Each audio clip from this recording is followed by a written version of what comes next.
Hello, everybody. Welcome to another exciting episode of Jimmy's Jambox. We're here. We're back at it again, and we're going to get on into it. But before we do, as always, please make sure to like, subscribe, push all the buttons, do all the things. You know, I don't know where they are, but you do, and I trust you. With that being said, here's a quick word from our sponsors.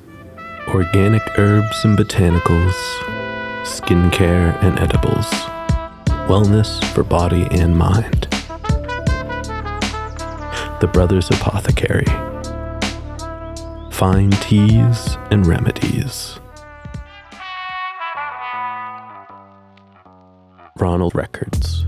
From indie gems to classic hits, discover the heart of local music. With live shows all the time, up close and personal, and regular releases on their in-house label. Ronald Records. Supporting the community, one track at a time. All right, thank you all so much for watching. Again, shout out The Brothers Apothecary, Ronald Records, and Portland Water. Thanks for keeping us hydrated. With that being said, let's go ahead and get on into it. Here is today's guest. Hey, I'm Digital Influencer. Hello. Hello. Thank you so much for joining us. Yeah. Why don't you tell us a little bit about, who you are, where you're from, what you do. Give us that Tinder profile of your involvement with music. I live in Portland, Oregon. Been here about 5 or 6 years. Make industrial pop music, electronic music, and yeah. Oh yeah. Where were you at before you were here? I was in a few places. I grew up in Humboldt County, California, Northern California, and I've lived in Seattle a little bit. I lived in Canada for a semester of school. So yeah.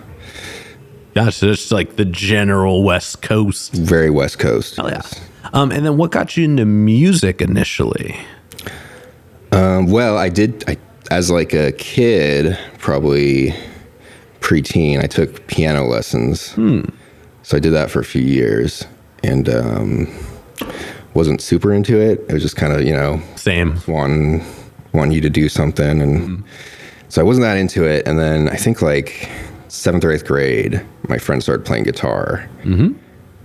And then I got a little jealous of that. I was like, oh, I want to play guitar. It's cool. And so I picked up guitar and started playing. And yeah, my family, my dad's a musician and ex-recording engineer. So gotcha. Even though he didn't actively have me play music, he was relatively encouraging. So, and yeah, that's how it started. I think the first music I really got into was Nirvana and the Beatles, Jimi Hendrix, a lot of classic rock and grunge. So gotcha. Yeah. Okay. And was anybody else besides your dad musical in your household? My sister, she sang classically for just not professionally, but as a hobby. Okay. So you've just kind of always had pretty prominent music experiences happening around you. Yeah, I'd say, yeah. Gotcha. And then before we officially get into more of what you do with music now, I do have a couple foundation questions I like to check in with everybody on. Yeah. This first one is one we ask early, it's one we ask often, and it's definitely a crowd favorite. What was the first album you ever bought with your own money? So I remember two. I don't remember which one came first, but it was either Weird Al. What was the name of the album? It had the song Albuquerque on it. I remember that. It's that Weird Al album or Will Smith album. Okay. So it was one of those. Yeah, damn. Will Smith, it was the what's the movie he was in? Was it Wild Wild West? No. Oh. The Aliens. Where he's Independence Day? No, not Independence Day. Mars Attacks? No. Oh, what movie was he in with aliens? He was a secret agent guy. Oh, Men in Black. Men in Black. Man. Yes, Men in Black. Can't we both? Yeah. Oh, I'm glad that's... But yeah, I think it was it was his album with like that song on it. Gotcha. Okay. Well, I mean, those are two. Like I was kind of into rap, and then my parents didn't want me to listen. There was too obscene for them. So Gotcha. like, Will Smith doesn't cuss in his records. That is true. I think happy middle ground. Yeah. Also, two like quality deep cut albums right there. I don't think I've ever quite gotten answers like that. So that's rad. Yeah. And then what was one of the first live shows you ever went to? That was like specifically one you wanted to go to? Probably the Melvins. Yeah. Okay. Because I'd gotten into Nirvana, which is another interesting story because I think it was I went to some summer camp and there's these kids from like Compton who were like really into Nirvana. And then that's how at first I was like, oh, what are you listening to, like Creed or Nickelback or something? They're like, guy, he's all mad at me. And then, I like looked it up later. I was like, wow, I really like this. Yeah. So.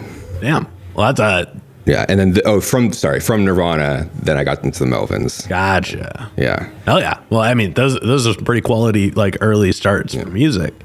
And then before we officially get into it, do you have a defining moment where you decided you wanted to take music more seriously? No, it's all been kind of gradual. Like, sometimes I'm not sure if I even take it seriously now or not. But Fair. Well, I mean, you had the foundation kind of already around you. Yeah. So I'm trying to think of like a specific. I mean, I basically like. I think Nirvana, like, obviously didn't see it when it was happening, but like watching videos of that was like inspiring to me. It's like, I want to do that. Like, just the heaviness of it. And, I guess I'm curious, when did you move more toward, because like you said that you were more guitar focused in kind of the middle there. When did you move more towards like the industrial and more like electronically based sound? That's during high school. I think I discovered The Prodigy, just like, dance music. Yeah. And that was like early dubstep was happening. So like Scream, Banga, Caspa, like releasing all their first stuff. Yeah. And somehow my friends and I found that. And so I think, it was like dubstep and like rave music. Gotcha. Okay. And like Hallucinogen was another one, like Simon Posford, like who's did Spangle too, which now I find kind of corny, but like I still like Hallucinogen a lot. Fair. But yeah. Okay, cool. All right, then let's go ahead and let's go into you in the present day. We are going to get a super easy one out of the way. How'd you pick the name? It's kind of a joke, I feel like, like it's kind of funny to call yourself an influencer. Yeah. So it's a little, I guess it's, I have a love-hate relationship with the internet. It's like which probably a lot of people do, and a lot of the ways people conduct themselves online is kind of amusing to me. And so I guess it's just kind of I wanted something that's like, I guess it's kind of a joke, and I can kind of do stupid stuff with it, but then it's also like, it can kind of be a neutral term too. So very much so. Yeah, and I mean, like, it's funny because it is one of those words where, like, when you hear it, you're like, that's so, and you're not sure on the nose. Like, it is such a like forward one. Do I take myself seriously? Yeah, exactly. It's like, and it's like but it's also, for being too like bulkier words, it's still very easy to remember.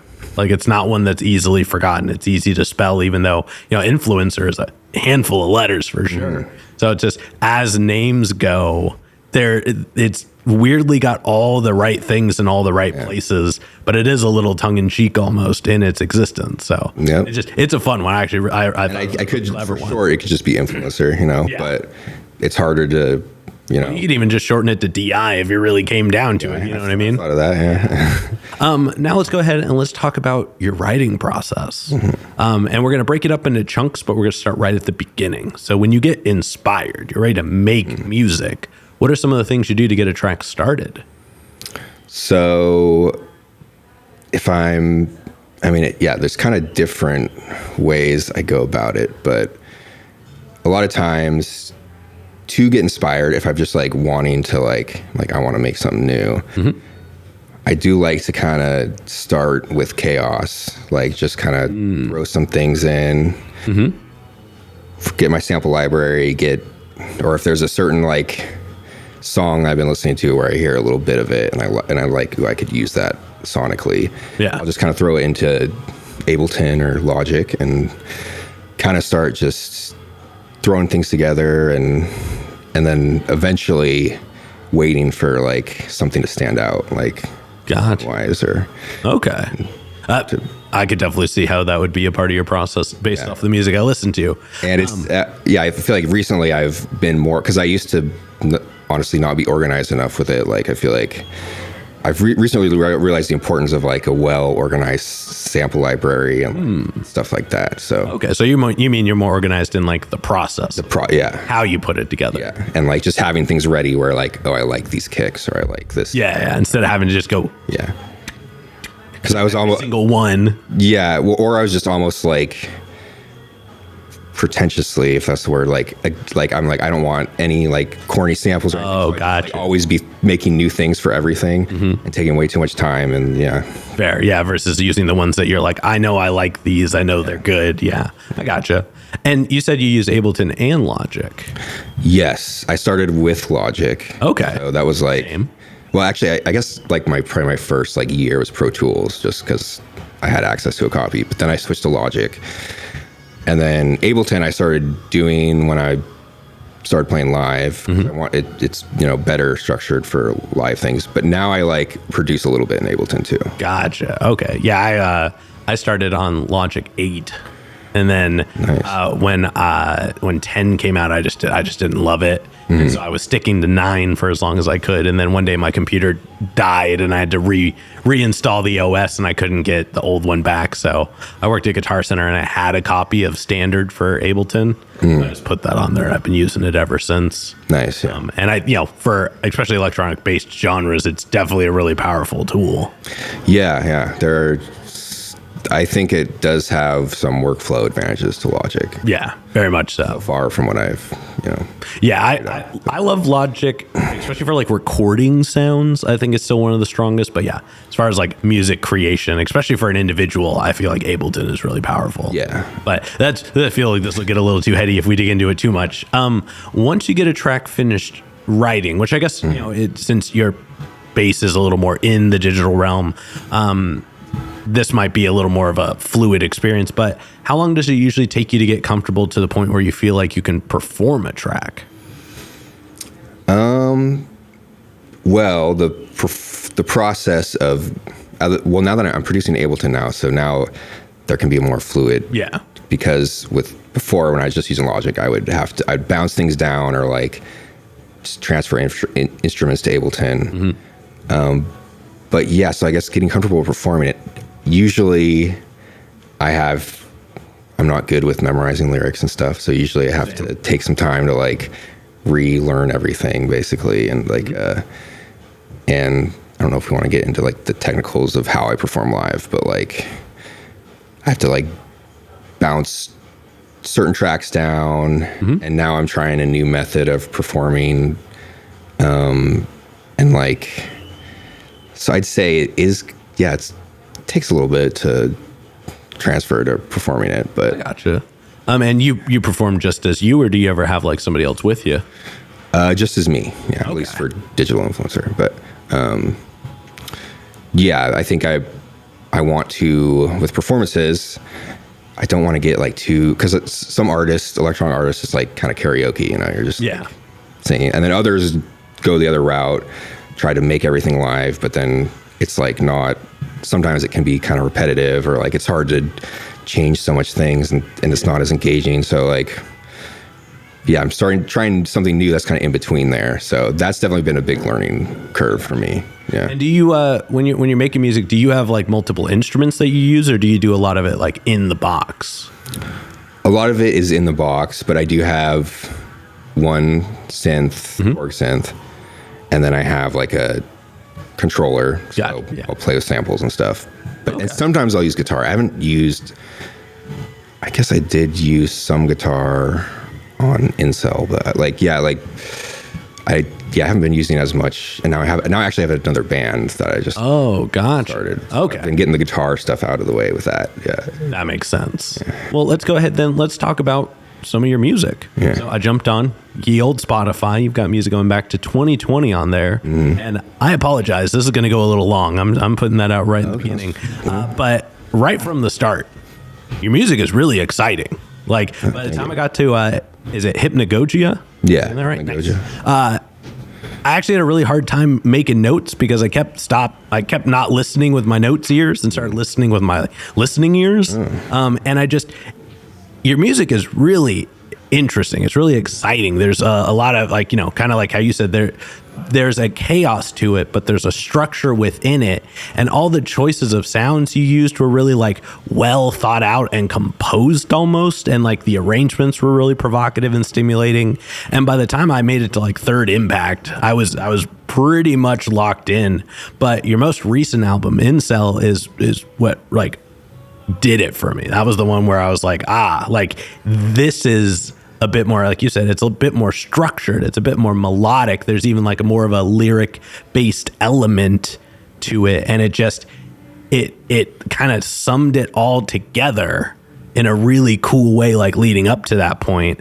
And then your most recent track, You Know What, which just came out a couple months ago, months ago.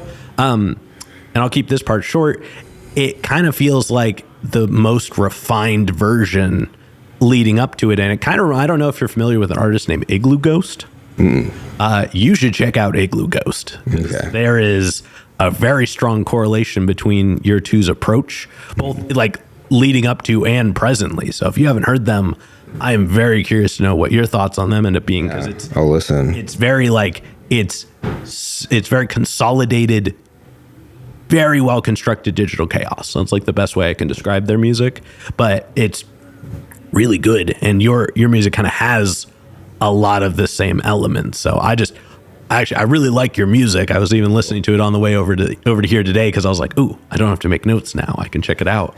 Nice. And I do this bit where I pick out a track that I really liked. And I'm not going to go along with this one either, because like I said, that was a bit of its own. But I couldn't pick just one. Okay. I had to narrow it down to two. I stuck with Incel for both of them because like I said, I really like that album. But I went with Dead God Walking and What Time Is It? Okay, yeah. And those were two that just like really stood out to me. I thought they were really fun. But like I said, that one was a little lengthy, so I apologize. But I am curious to know, what are some of your favorite tracks to perform?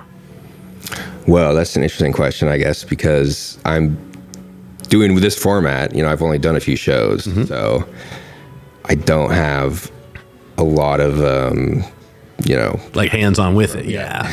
Which I'm kind of like still building my set, because it's kind of a process to integrate it for live to do what I want. But yeah, I would actually, What Time Is It? I've been starting my sets with that. And I do like, that's kind of the balance, because I'll be playing the samples, not the drums, but like the samples above that. I'll be playing on the keyboard, singing, and and then the ending part is kind of a challenge, so it's fun, and I think it has decent energy. So yeah, I think that would be one that I'd really like to play live. Yeah. Oh, yeah. No, I dig that. I guess then we'll expand it a little bit. What is like one of your more like favorite tracks that you've ever made, like process-wise? Process-wise, and like obviously I'd assume you like most of your music, or it wouldn't be out. I mean, I like it when I'm making it, and then a lot of times by the time I'm done with it, like at least without, like if I'm have an album, I'll be like, yeah, I can kind of move on from this. That's fair. Yeah. So, yeah, I'm trying to think process-wise, because what I really like happening is like when I taking elements, like whether I'm sampling or I recorded something, like random elements that sound a certain way, and then at some points, like suddenly the way I arrange things together, like something else will like pop out, like they've come together, and then suddenly it's like, oh, this is a new sound, and it emotionally impacts me. I think on Hypnagogia, the first song, Waking Dream, that was one where like I was making it, I think I was I don't remember what I was sampling. I might have been sampling me or my friend's music, maybe some like chant, like Gregorian chants or something. But like I just started putting effects on stuff, and like something came together that was like melodic but like cool sounding, and yeah. Okay. Hell yeah. Yeah. And then let's talk about some of your new music. Let's talk about stuff you're working on right now. Yeah. How is it different, or what are you working on to like experience wise? What can we expect from music that's going to be coming out? Yeah. So the last single, the last single that came out, that is, like dance music ish. Yeah. So I guess that I've been working on like kind of an EP of like instrumental because I wanted to like refine my like production skills. So and I know some people who are like DJs and like bass producers. So I kind of like was learning from them and taking, doing something with that and like trying to make a dance record. So that's kind of, some of it I'm happy with, some of it not. We'll see what I release on that, but probably going to be an EP there. And then after that, it's going to go more back to like industrial, poppier stuff. And that's kind of inspired by like Fever Ray's newest album. So yeah. What was the question again? No, that just telling us about new music. Yeah. So that covers it pretty good. Yeah, I think it'll be more like maybe a little simpler, but more kind of like incel. Yeah, but gotcha. Okay. Well, I'm definitely looking forward to that then. Yeah. And then let's zoom out. Let's take a moment and let's kind of look at music as a whole. What are some of the things about either new music in general, if you're one of those people who's checking out the newest stuff, or at the very least music that's new to you, that you've recently found that you enjoy and you're finding like excitement and inspiration in? Yeah. So I did mention Fever Ray. I think it's called Radical Romantics. That album, usually the way I listen to music is like I find like one thing and I get really into it. So it's like my thing right now. And yeah, I think it's just one of my problems is to make things too complicated, too many layers. And like some of the songs are like nice, like don't even have bass lines, but this just weird, like rubbery synths and like, but then some of them are super complicated, but somehow sound very cohesive. So yeah, that's one thing I've been listening to. I really like Deli Girls, which is like a really heavy, like industrial, like punky band. And yeah, that's another one I've been getting into. Yeah. Well, now I'm still very excited to know your thoughts on Igloo Ghost. Please follow up with me afterwards if you get a chance to check them out. Yeah. But before we move into the next part, this next question is probably the densest question in the interview. We've talked a lot about, your experience with music, the actions, the reactions, but when it's just you and music one-on-one, what does music give back to you? I feel like emotional release, I guess, satisfaction, maybe that's corny, but I feel like it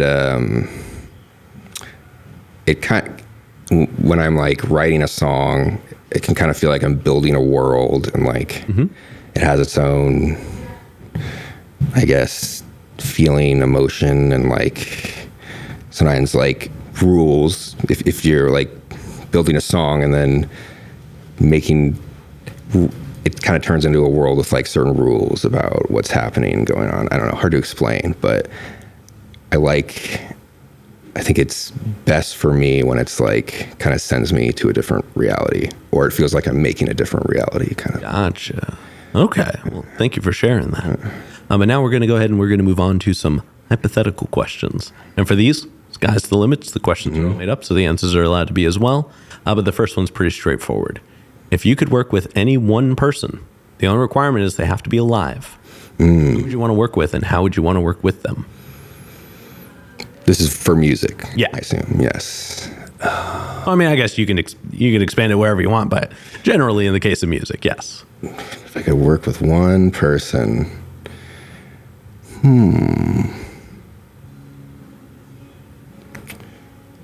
I mean,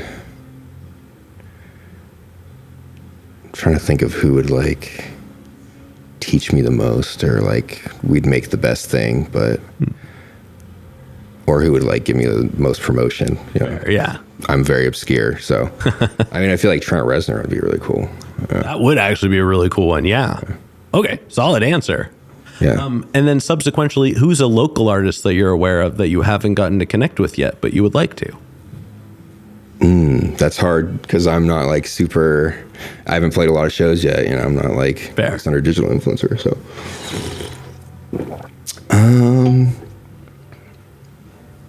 yeah, I don't think I have a good answer on that. No. Okay, that's all right. Well, everybody, add somebody in the comments that you think would be a good choice. Yeah, let me know.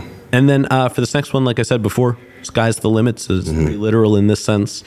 But if you could perform anywhere in the world, you wouldn't have to worry about crowd access or building stability or power. Guaranteed the best lineup, guaranteed the best show.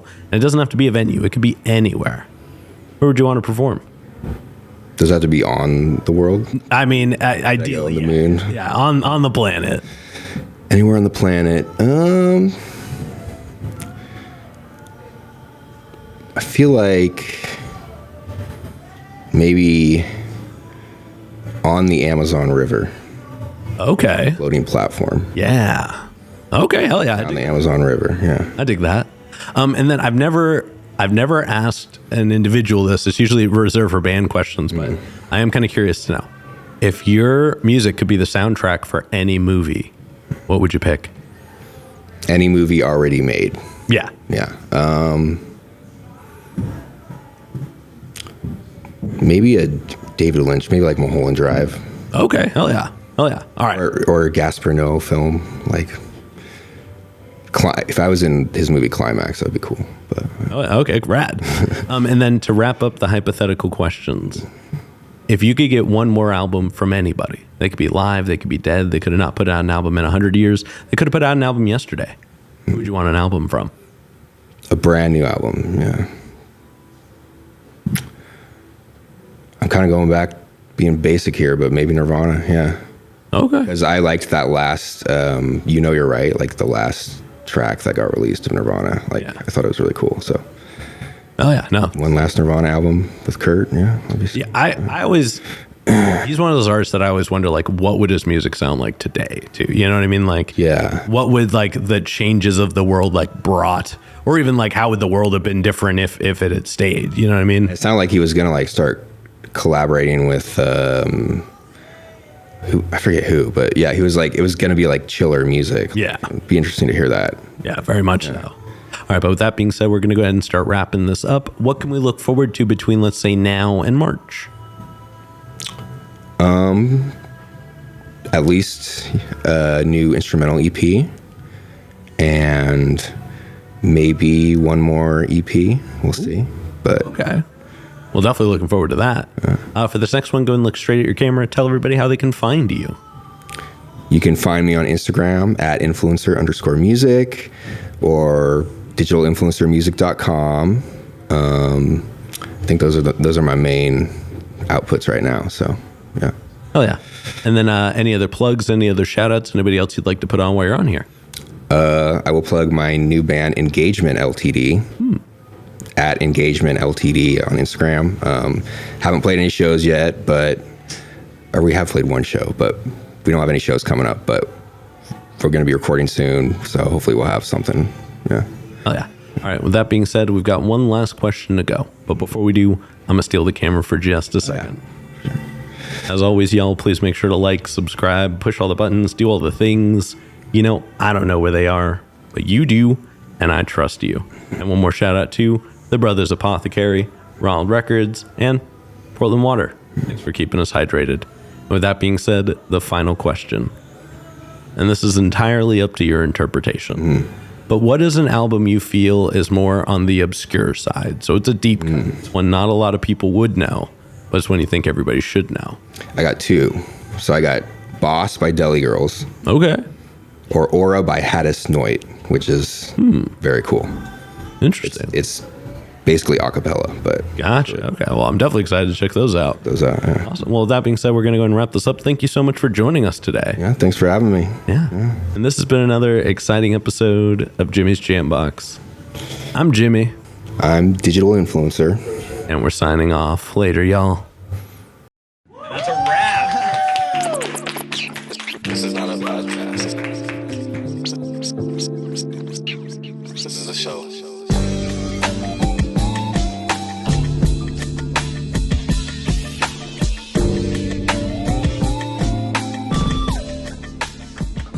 Keep jamming.